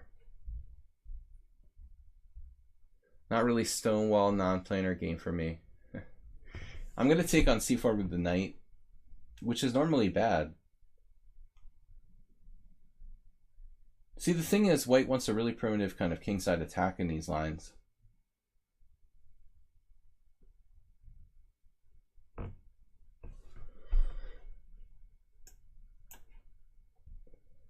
Somewhat ironic to undouble his pawns. Normally this can result in losing a piece after something like queen a4, but I can just play knight a other knight. My other brother, Daryl. My other brother to a5.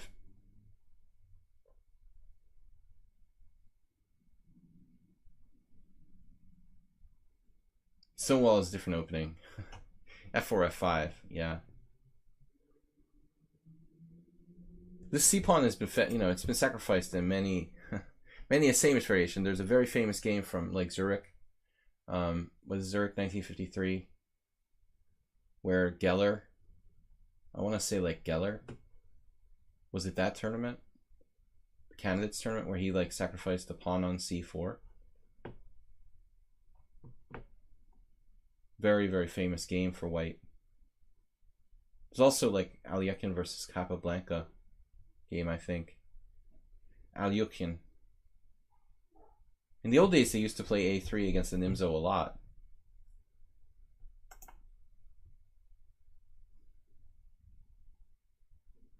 What's wrong with 95 here?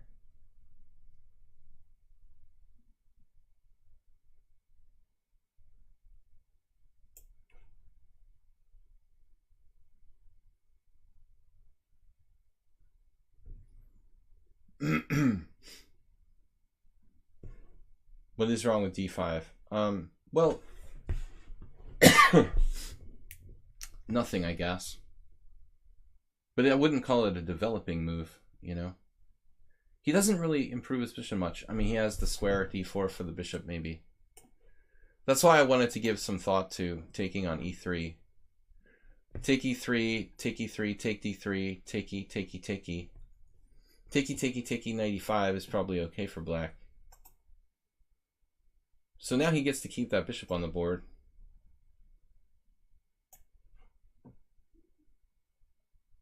But I'm really up a pawn.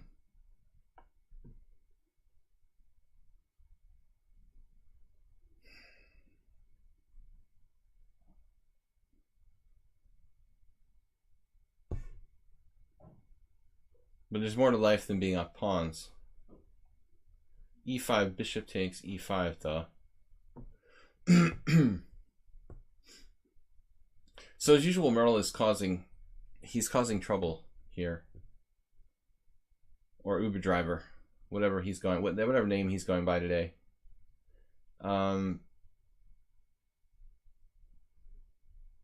Takey, queen g5. How do you protect the pawnee? This actually asks, it looks like it's asking for trouble. And I was reluctant to do this because of knight f5 from way back when. Maybe he should play knight f5 right away. He's starting to get low on time now. Kind of risky for me. Knight f5 looks pretty good. Hopefully he's not listening to the stream. All hell could break loose now. There it is. That's very dangerous for me. Alright. Wow. I don't want to see queen g3.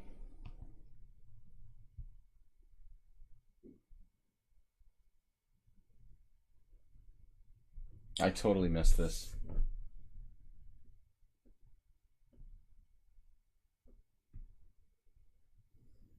Now we've got maybe serious problems.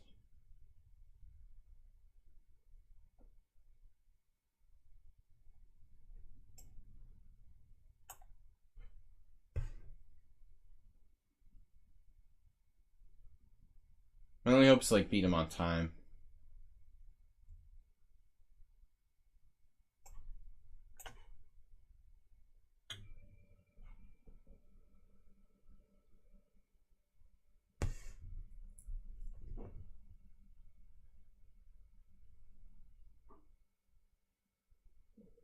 Queen c2. I didn't mind that. He had queen e8, of course. So I think he kind of screwed it up. Maybe this is good too. Wow. Bishop g7.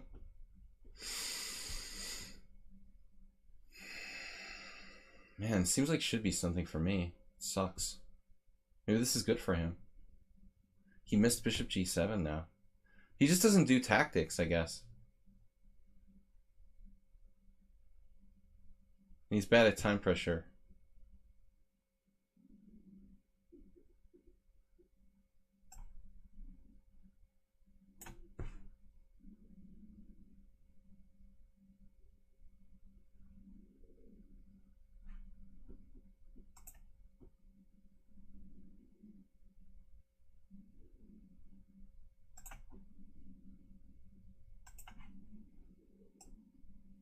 You got everything mobilized now. I could have just taken on an f5. But I guess I can take it next move. Takey.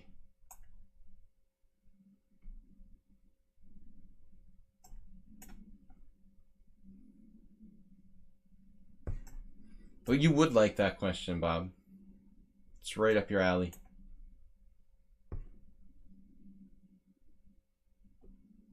I was hoping maybe we could go somewhere else with the conversation. What I appreciate is the guy doing it when I have like time pressure situation. You know? I mean, that's objectively annoying. If he's gonna troll me, at least do it when I have like plenty of time, you know?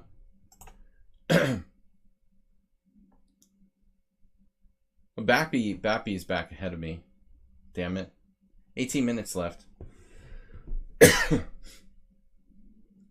Chess with Chris with 20. He made a huge surge. So there's a whole bunch of players close at the end, and I'm not guaranteed to even finish second. I like the word objectively. I guess so. I go through these like periods of overusing certain words for like, you know, a week or something like that. Then I'll get onto a different one. This week it's objectively.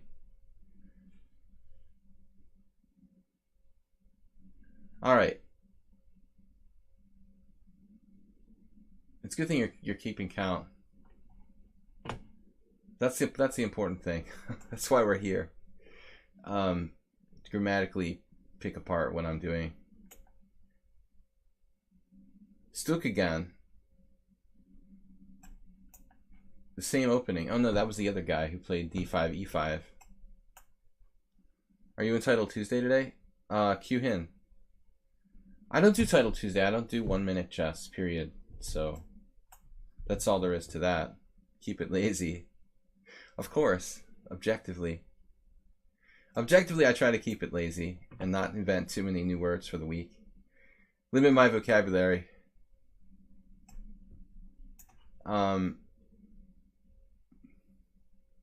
Sloth style commentary.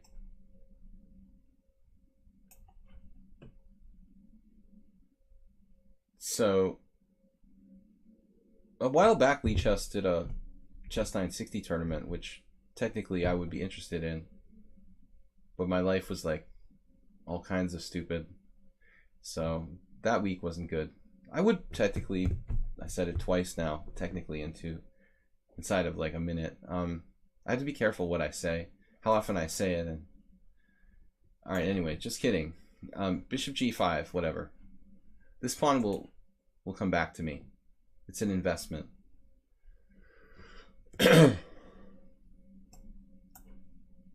I kind of wouldn't mind g takes f for black. He'll probably not do that.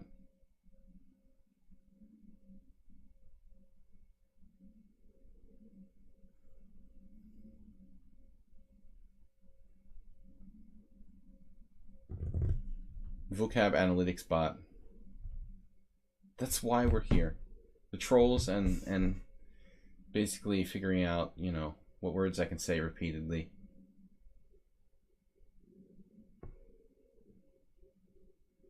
Significantly better than Stuck's last game.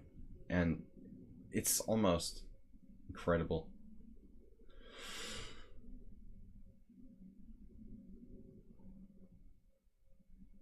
Knight d2, knight d4, knight c4, bishop c5. Creamy cookie crunchy cupcake candy. All right.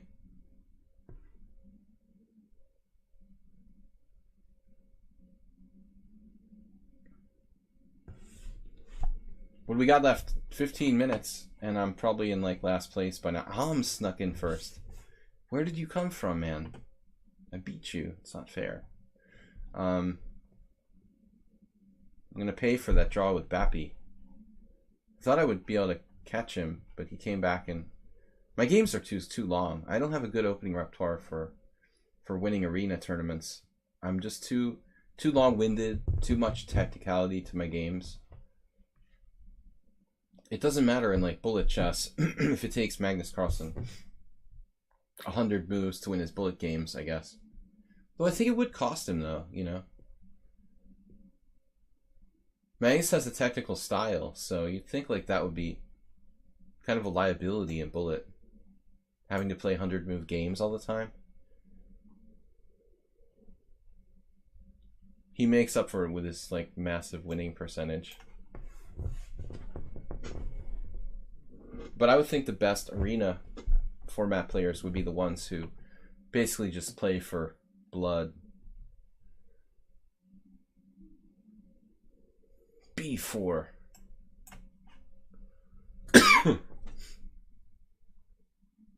This is just a straight up pawn sacrifice to open lines. A line opener. Objectively unsound. Or maybe not. I was sitting here, I was going to play queen b3, and then I was like, well, a3, b4 is kind of slow. And you see that connectivity with the bishop on g2 and b7. Closed and defensive players do good in the Blitz and Bullet Arena.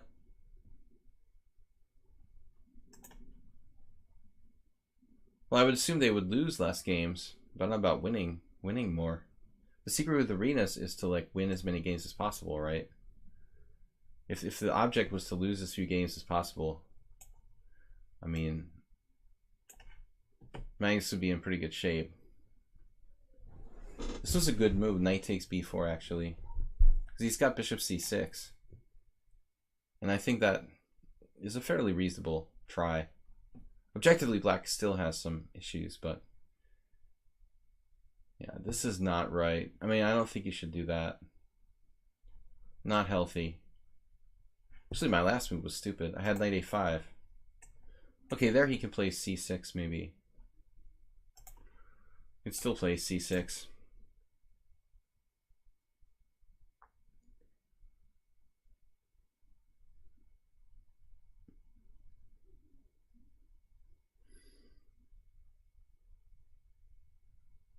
Keep it simple.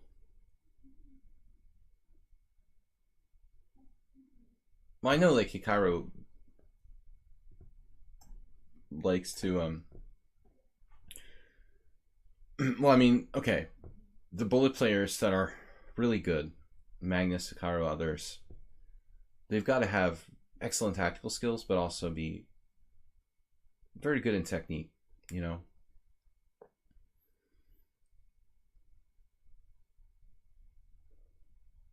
But I never like playing bullet. 2 minutes, 2-0, okay, I'll do that, you know, but I don't.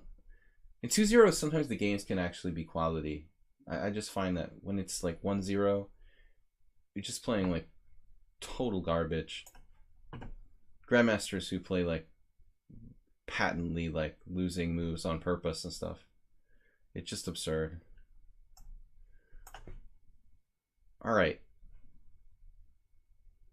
Like when my friend Ilichich Slavko, he's like, yeah, my secret in bullet is to play like e4, d6, e5 against the Pirts. You know, this is like a guy who was almost 2600, and he seriously like cares about whether the best move against the Pirts in bullet is e4, d6, e5, because he can trick people into playing knight f6 and like taking their knight, you know, when they pre-move knight f6. I mean, if that's what like bullet chess is about, you know, I'm not really interested. Alm's in first place with 27. I'm in second. Bappy back in third. So Alms Bappy, was that an Alms Bappy battle? Alms has his hands full. He has to play Uber Driver now. I've got one more game, hopefully.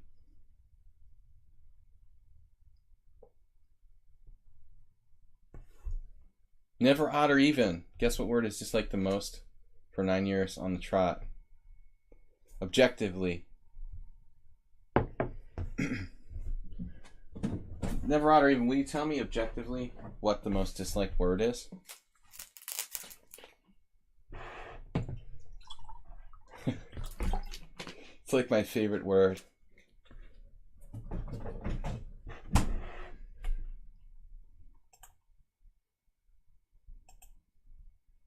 There's objectively no such thing.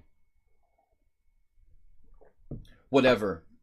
But that's a great reason. I mean, it's just constantly inserted into sentences, and it's just one of those things that people just say without even having any meaning. I could see how that's kind of annoying. I think the most hated word should be like, you know. That's another thing. I just did it. You know. Those words that people say subconsciously almost. You know, and like should be the most hated. Whatever is kind of not that bad. Alms with 27 points, losing only to me. I'm in second, allowing one draw. Boppy, couple losses. Chess is Chess with Chris, Big Money, Uber Driver, Deuce, Kamran, Shirazi, no, Cosmoran, and Haberbomb. Battle of the Titans, Uber Driver against Alms. Okay, guys, we're going to wrap it up. Tomorrow, Weird Wednesday.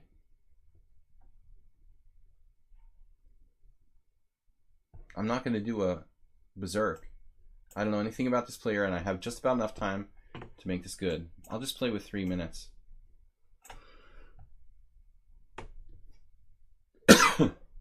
Oh no. I shouldn't have played the Nimzo.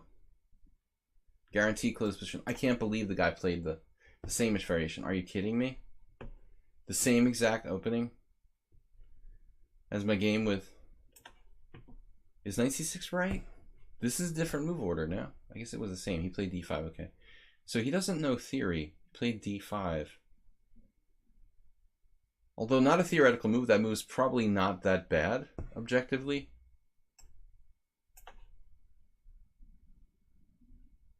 Looks like one of Nimzovich's like games from 1898 or something.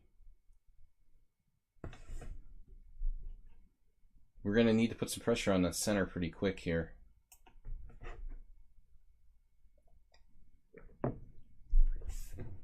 Make your bishops great again. Trump bishops. All right. Paschall Hosting. I had a draw with this Hungarian. I am Paschall Hosting. Oh man, I have a nice move here. I could just like take and play c4. That looks almost too good to be true though. He's gonna get some pressure. I was gonna just play knight b3 and take his dark square bishop. Otter Even, thank you for the donation, sir. How much play do we have? Make your bishops great again. Soon we'll have a t-shirt. My bishop's not too great, but it could come back. All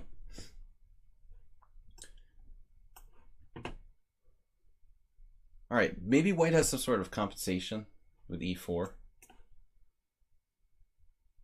Yeah, I can admit, you know, the truth. I'm not averse to the truth. I mean, I didn't mean to be all political again. Wait, I can take on c3 and play queen f6. It's kind of a messed up position. I feel like I just want to do this on principle. That's just crazy, man. Never mind. Okay, but e4. He's just making crazy moves now. Trying to checkmate me like Merle. No, no. Don't even think about it. Tiki Cardis is just crazy. Crazy attacking player. There's no... He's doing a great job. He's the best president the United States has ever had. The best 2 years of any president ever. What are you talking about? People will just believe anything. My dad used to say you could sell people like 2 pounds of shit in a 1 pound bag, and they would buy it, you know? My dad was like a World War II veteran. He never would have voted for Donald Trump. I mean, it's ridiculous. We'll get the political commentary in there before the stream's over. Normally I don't try to go on a rampage, but I just got kind of laughing about it now. JCS is winding me up, and Bob.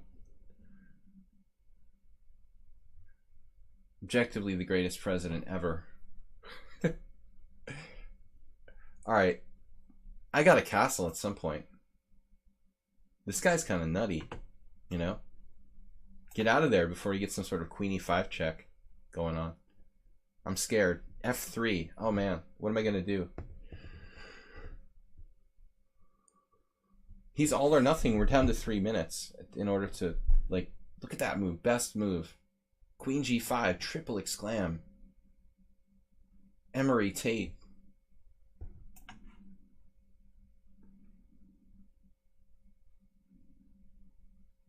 I can be inventive when I need to.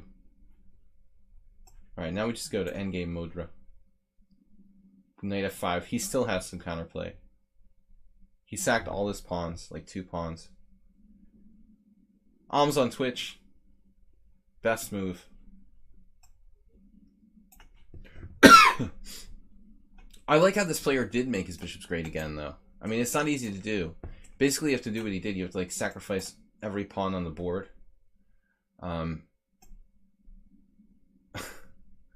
Sacrifice every pawn on the board, and then your bishops will work. I guess I should have played bishop a6 there. This guy's crazy. He's 1800. Kind of dangerous.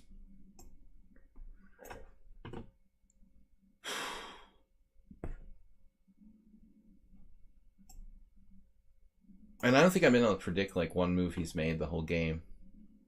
That's a hard opponent, you know, a difficult opponent to play against when you literally can't predict anything they do. I like to go to the store, but I'm not wearing clothing.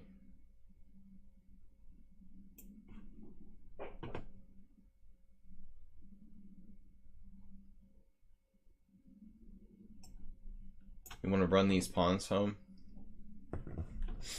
Man, this guy is never going to let me win in time. He's all kinds of active. What a style. Why is he playing d4, you know? Shouldn't he be playing e4? With his style? Open games would suit you better. This position, man. He's down 2 pawns, doesn't care. Maximum piece activity with the 2 bishops and the knight. And he still averted any kind of major blunders. Now it's really... Look at that, he's like trying to checkmate me on the other side. Damn, dude.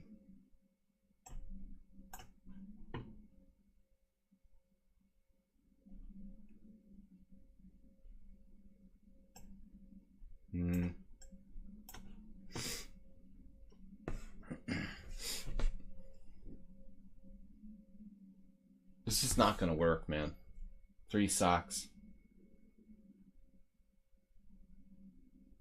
What you make makes you think he needs 3 socks?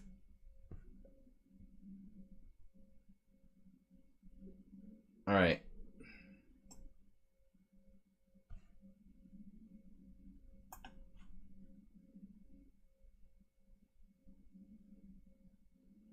There's something frightening about this player. There's also something frightening about that blunder by me, but objectively, he's gonna lose, but not in time for this game to count. Chessist passed me. Chessist, where did you even come from? He's got 20 games. He created this account just to troll the tournament.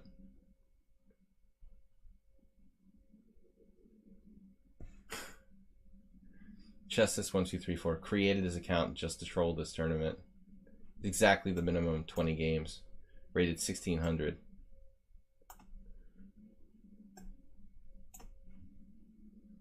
Doesn't matter, dude. You can resign now. You spoiled the tournament for me. Congratulations. Now you can give up. No reason to continue it. 3rd place again. Couldn't get it done. Thank you, Tilke. So 3rd place, Chessist1234. Where did he come from? Okay, Oms. I had the best performance rating, but I'm too slow. Need more berserks. So, congratulations to Oms and Chessist for 1st and 2nd, both with solid performance ratings over 2,000. I'm 3rd. Bappy, Chess with Chris, Big Money, Uber Driver, Casmaran. Casmaran played a crap load of games. Deuce, Deuce, Deuce, and Haberbomb. Rounding it out. So we'll be back. Let's see, tomorrow's Weird Wednesday, 10 a.m.-ish here on lichess.org. Thanks everybody for watching. Don't forget I've got a YouTube channel, Video Chess Training on YouTube. So you can watch the replays if you missed part of the stream. Also like to thank JCS for being our moderator here. The donations from Hart, Weissen, Noodle, and Jim, Alms on Twitch, everyone. Thanks so much for supporting my stream. And to all of you guys who subscribe, Loopy Pie Loopy, everyone else, Tilke, creative game, man.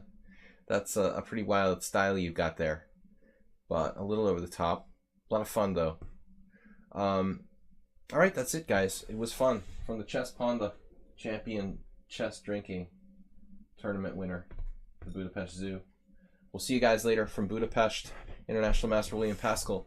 And thanks again, JCS, and all you guys for subscribing. It was a fun tournament. Alms, Chessist, myself for 2nd, 3rd. And to the top 10, good job, guys. Mr. Coffee, take care. Thanks to all my friends. I will see you guys tomorrow. Bye-bye. Bye-bye. Oh, you saw me. All right. See you guys. Take care. I got to be careful with the 2 cameras.